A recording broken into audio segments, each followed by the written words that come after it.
dado. Então quer dizer que o destino está resolvido também. Porque se você está limitado por essa realidade, como é que você se liberta dela, entendeu? E não é isso. Porque vem a tecnologia e muda aquela realidade.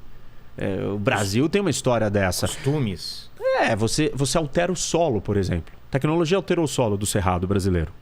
Essa é uma grande transformação tecnológica que mudou uma realidade. Faz um país que não produzia petróleo, de repente produzir... Isso, os Estados Unidos, com o xisto. O petróleo de xisto, o gás de xisto, que é uma nova tecnologia, um jeito de explorar petróleo, não da maneira convencionais, com grandes poços, mas quantidades de petróleo menor colocadas em rochas, mas você precisava da tecnologia para extrair esse pouquinho que estava no meio das rochas. Tecnologia que mudou isso. Tecnologia de transporte. Exato. Você navegava a vela. Você estava sujeito ao quê? Aos ventos. Aí você tem a propulsão a vapor, mudou a relação que nós temos com a geografia, com as rotas que a gente pode fazer. Eu só podia fazer a rota que o vento permitisse que eu fizesse. Com o barco a vapor, não. E aí, com um super barco numa velocidade mais rápida, todas as tecnologias vão mudando. As rotas de navegação, se a gente pensa na navegação oceânica pelo mundo, você vai fazer o caminho das Índias. Você vai dar uma volta por baixo da África para subir, para chegar lá. A hora que você constrói o canal de Suez, acabou. Aí vai lá da Rússia com Alasca. Que se mudar, se derreter o Ártico e você conseguir navios quebra-gelo que existem, que vão abrir um caminho no gelo, você vai ter uma outra rota diferente. A tecnologia vai alterar os meios de transporte, vai alterar a relação que a gente tem com o meio ambiente, a relação que a gente tem com a realidade física, não só do ponto de vista de transporte, mas econômico, cultural, sobrevivência, oportunidades, negócios, riqueza. Toda vez que alguém fala de petróleo, fala de recursos naturais, fala de agricultura, fala de minério, isso é pura geopolítica. Exato, né? Porque são as coisas da natureza que estão ali para fazer um efeito na nossa realidade. Agora tá essa luta, essa corrida por baterias mais baratas e mais potentes. Imagina, e aí o lítio, alguém descobre alguma aí forma estão usando de um recurso natural, que é o lítio. E aí ele tem em determinados lugares. E aquele país que tinha um recurso natural que não era importante antes, de repente se torna mega importante. Aí a frota tá ficando cada vez mais elétrica dos carros. Isso. Começa a ter uma mudança de poder também, que era do recurso natural que estava localizado, que era o petróleo, e a gente deixa de ter o petróleo. O petróleo não foi o recurso natural mais estratégico e importante da história do mundo sempre. A gente teve que descobrir a existência do petróleo, o uso dele e os seus milhões de desdobramentos, não só como combustível, mas como outros produtos, né? Plástico, etc. Então, o petróleo acaba virando um ativo natural estratégico, que não era. E isso começa a dar poder para aqueles países que têm muito petróleo. Quando a gente fizer a transição para fora do petróleo, o novo recurso natural, e se a gente fizer uma transição, vamos supor, para a energia nuclear, e aí o urânio é o grande recurso. Quem tem mais urânio vai ser mais importante do que quem tem o petróleo. Então, a geopolítica ela está sempre olhando para essas mudanças de rota e de recurso. E o recurso não é só natural, tem um recurso de capital. Que tipo de capital? Sei lá, você criar invenções ou cérebros pensantes capazes de construírem riqueza. Hoje, você tem a indústria da tecnologia muito importante. Por quê? Porque nós estamos na era da comunicação, era digital. Então, aqueles países que conseguirem criar as melhores empresas de tecnologia têm uma vantagem de capital. Isso é uma vantagem geopolítica. Parte da disputa entre Estados Unidos e China se dá por esse avanço de quem vai dominar isso. Nanotecnologia. As novas tecnologias. Rede neural. Robótica, AI. Exato. A inteligência artificial. Então, e você tem players novos agora. Você tinha países e agora você tem mega corporações também. Donas do Facebook, o Meta lá, que tem um poderio de decisão maior que muitos países, né?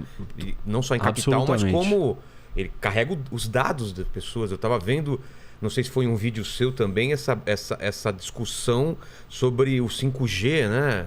Isso é muito importante. Muito importante, que a China, o pessoal tem medo. Qual que é a empresa? A Huawei. O pessoal está com medo de deixar ela entrar porque ela vem com a vantagem do 5G, mas também... E aí a Rússia, pela proximidade da China, prefere a China do que os Estados Unidos entrar com o 5G. Então tudo isso não é só quem tem a tecnologia melhor. É quem eu vou me aliar, quem eu vou deixar entrar. Cara, é muita coisa. Porque o que a gente tem que entender? Que a relação humana, ela não é pacífica. E isso é uma premissa básica para entender a geopolítica. Porque você vai falar assim, não, mas por que faz diferença o outro ter mais recurso que eu? Porque existe escassez. Quando existe escassez e eu preciso daquele recurso, eu vou brigar com você. Você não vai virar e me dar a sua comida se você corre o risco de passar fome.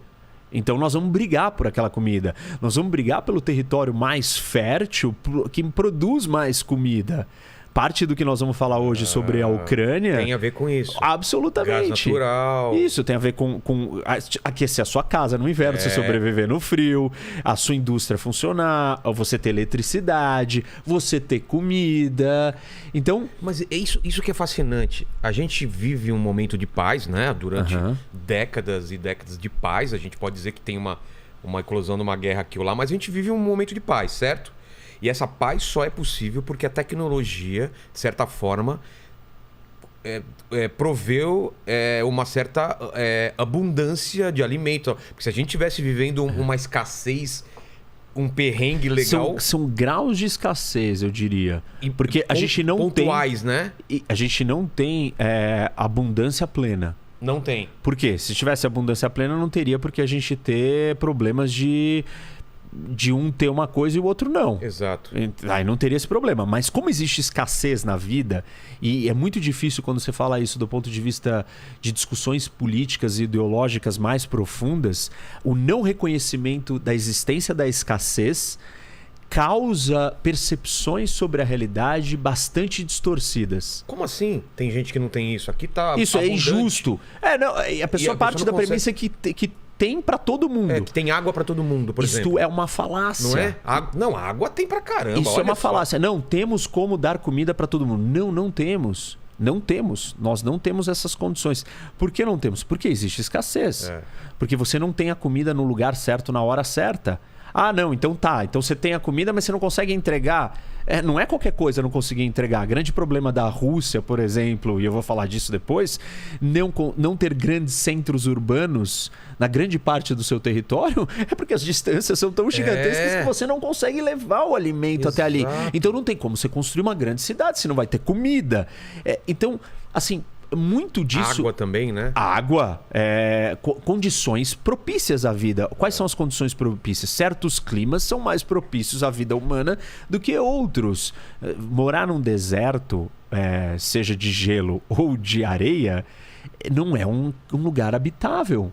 Não é um lugar propício para você construir grandes cidades.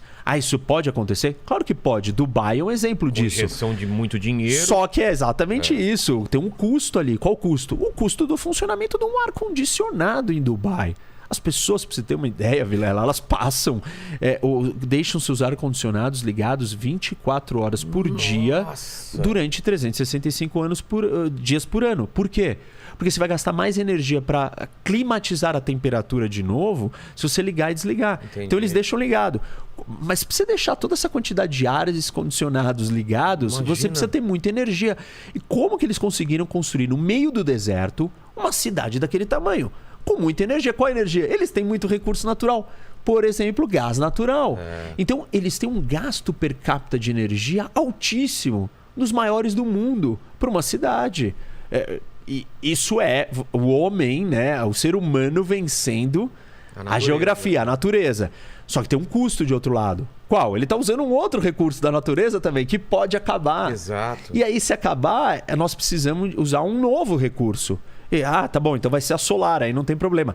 Bom, então nós precisamos de placas solares a custos baixos. Nós não temos o cérebro e a tecnologia para ter desenvolvido essas placas solares ao custo tão baixo, factível para construir uma cidade no meio do deserto daquele porte. Ou eólica, ou energia eólica. Isso. Então é uma corrida constante, nossa, tentando superar o ambiente, o meio ambiente, a realidade física, seja ela com tecnologia, seja ela com inteligência, seja ela vencendo a escassez. E essa escassez ela está distribuída no mundo. Isso causa uma dinâmica de choque, de conflito. Por que conflito? Você vai garantir o seu, uma vez que não tem para todo mundo, você precisa cuidar do seu primeiro. Aí quem é o segundo lugar? Bom, vou cuidar da minha família, da minha esposa, dos meus filhos, dos meus tios, dos meus primos. De quem mais? Do pessoal do meu bairro, do pessoal da minha cidade, do pessoal do meu estado, do pessoal do meu país, pessoal da minha religião, do meu continente, pessoal da minha civilização. A gente não conseguiu formar uma estrutura organizacional de todo mundo cooperando pela humanidade, porque existe escassez. E você, na hora que a sua sobrevivência estiver em jogo, esquece. Você vai defender quem? O seu. Mas você não é justo. Uma discussão complexa, filosófica, moral e ética. O que é justo? Você deixar o seu morrer para dar para o outro? Ou você proteger o seu em detrimento do outro? Mas eu não. Mas isso é muito triste. Não pode ser assim. Pois é, não pode. Mas existe esse problema no mundo. Nós temos que lidar com essa realidade e a gente faz escolhas. E aí os países, que são essas famílias gigantes, estão disputando esses espaços. E essa disputa não é só porque alguém é ganancioso, egocêntrico e quer ter mais poder e tem problemas mentais. É uma disputa porque você quer a sobrevivência do seu povo. Então você precisa controlar aquele recurso estratégico, aquela comida, aquela entrada, aquela rota. E desde sempre o ser humano faz isso. Na Idade Média... Desde o começo, das primeiras tribos. Colocando muros em volta, as cidades depois com os primeiros bandos. Os primeiros bandos. Os sapiens, né, e os outros andavam em conjunto lidando com a ameaça dos animais. E dos outros. E dos outros. E por que os outros atacavam? Não, porque eles eram bárbaros, não porque competiam civilizados. Com recurso. Porque eles precisavam caçar, comer, e eles tinham medo. O que esse cara vai roubar minha comida antes dele roubar minha comida, antes de roubar minha água? Eu preciso me proteger. Qual que é a melhor defesa? Talvez eu atacar ele antes que ele me ataque. E assim por diante. Então, a gente não conseguiu viver em harmonia. Porque se eu falo todas essas coisas e as pessoas não entenderem que existe uma disputa estratégica de poder, não poder no sentido de eu quero acumular e ser o rei. Não é aquela coisa de filme barato do vilão que quer dominar o mundo. Não é war, né? Dominar por dominar. Não, eu quero ter mais. Não é isso, né? É domínio por sobrevivência, é domínio por riqueza, é domínio por desenvolvimento, é domínio por abundância. Abundância não no sentido de sobrar, né? Mas no sentido de riqueza. Você quer que toda a população do seu país tenha direito a um transporte de qualidade, possa ter carros. Essa é uma discussão super interessante e difícil no mundo. Nós vamos deixar todo mundo no mundo ter um carro?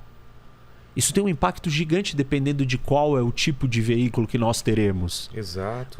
A combustão, a poluição, os problemas todos que isso impacta no meio ambiente. Não, vão ser elétricos. Bom, tá bom, elétricos, elétrico precisa de energia. Se não é o petróleo, é o quê? É carvão queimando? Não, é nuclear. Não, nuclear eu não gosto. Entendeu? Você não consegue fugir. E tudo isso acaba culminando, né, ou afunilando num grande tabuleiro de disputas estratégicas de altíssimo nível.